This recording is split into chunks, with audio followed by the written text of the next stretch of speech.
Welcome back to our last interview for the morning on News and Views with me, Julie Ali. It is 9:49 a.m. and we're now going to be talking with Jack Bloom, the DA's Gauteng Shadow Health MEC, about a second fire that broke out at Charlotte Maxeke Johannesburg Academic Hospital. A very good morning to you. Welcome to the program.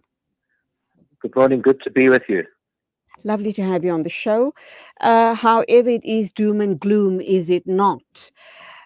We're talking about a second fire that broke out a little while ago, and there is a possibility that, as per a doctor reporting, that it could have been a sabotage. What have you heard? What are your thoughts on what exactly is going on at Charlotte Maxeke? Well, I think the distressing thing is that we still don't know what caused the first fire.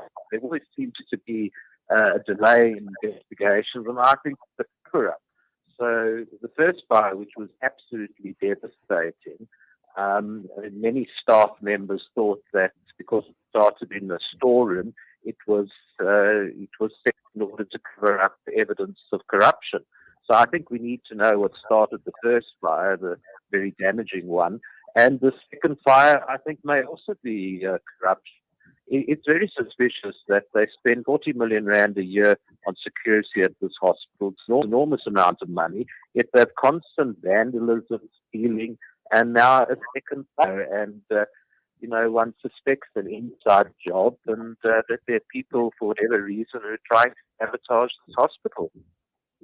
And sadly, it is such a much needed facility. Um, it still hasn't been repaired. I'm hearing it's not fully operational because they're still busy with ongoing repairs. The Minister of Health, Joe Pasla, is suggesting that the hospital will be reopened at the end of 2023. And I'm just thinking it's way too long. This is a key point, a country's key point. It's a facility sorely needed by the masses. What is the delay? How come we can't get our act together and have the hospital up and running?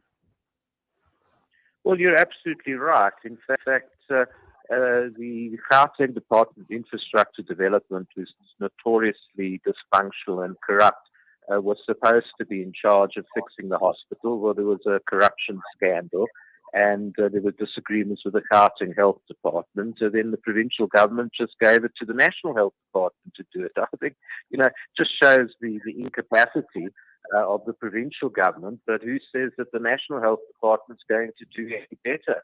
If this was a private hospital, it would be completely rebuilt and up and running. But we're dealing with government departments, and it never seems to work.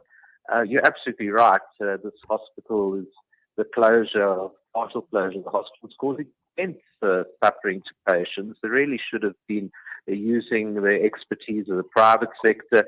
The gift of the givers offered to help right at the very beginning, and they weren't involved at the very beginning. It could have made a big difference. So, I really think for the good of patients and staff, we really need to get to the bottom of whether there is sabotage at this hospital, why we're paying so much for security of the hospital and still we get theft and vandalism and possible arson, and why can't we reopen the hospital fully as soon as possible?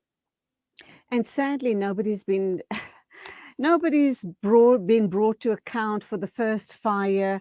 There just seems to be no will to get this issue sorted out. If it wasn't such a serious matter, if it wasn't about people's lives at stake here, if it wasn't about people's general health and well-being, I would have said it was something, it was a comedy of errors. But this is a serious, serious matter. Um, I'm hoping that, people with strong political will can come on board and start making things happen and possibly hold people to account. Well, you're absolutely right. I mean, I don't see why the CEO of the hospital is still in her job.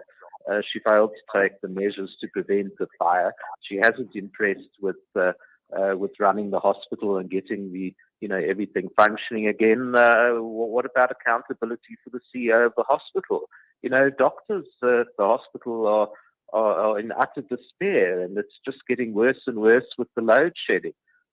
Yesterday, someone sent me photographs of the hospital, and during a load shedding, and the corridors are dark, and patients are cold. The gift of the givers is having to provide heating for patients in wards. I mean, this is just such incompetence.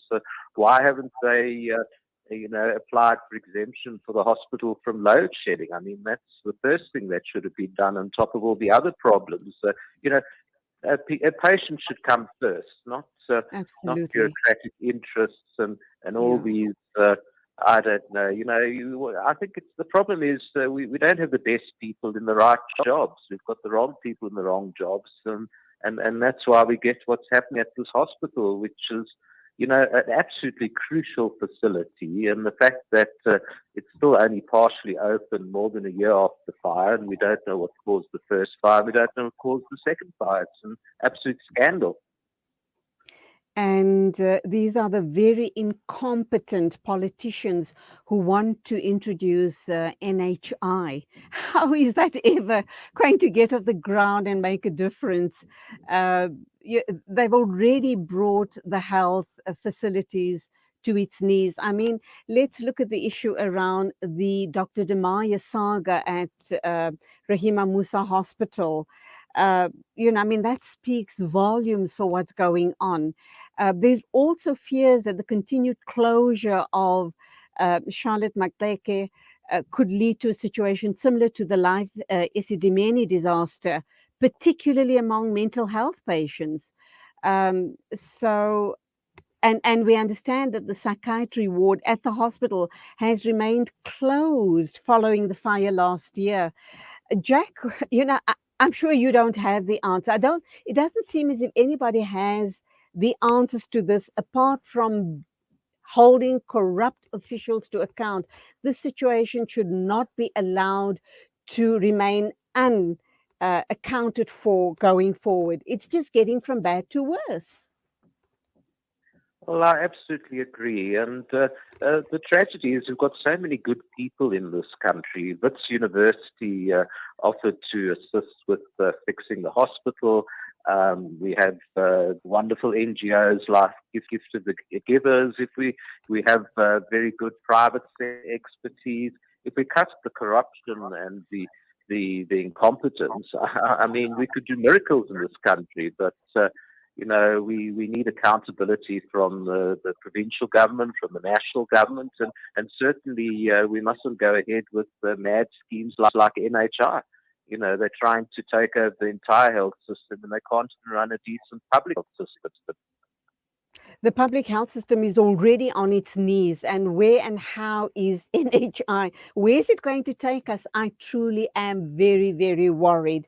In closing, do you have any words of perhaps encouragement? Because as I sit here this morning, I'm very discouraged by what I see and what I hear, not only in the health department, but right across the country, in all different sectors of government and how they're managing and governing the country.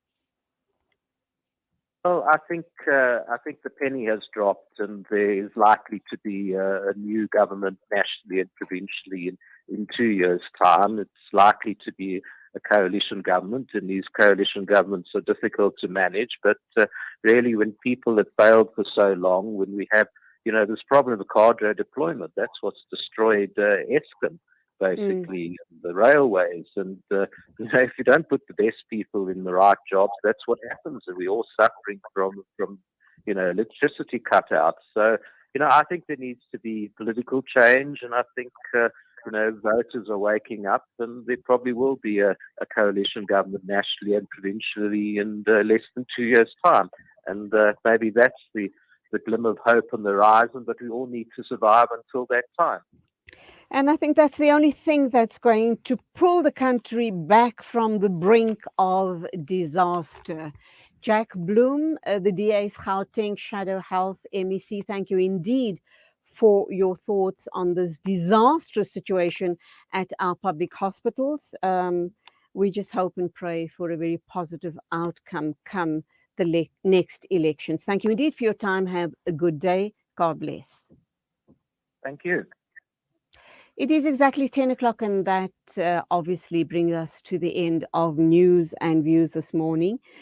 And as I've been wrapping up with Jack Bloom this morning, the thought that crossed my mind was, oh, goodness me, apart from Faisal Patel's uplifting, beautiful, spiritual story of a successful Hajj 2022, everything else was doom and gloom.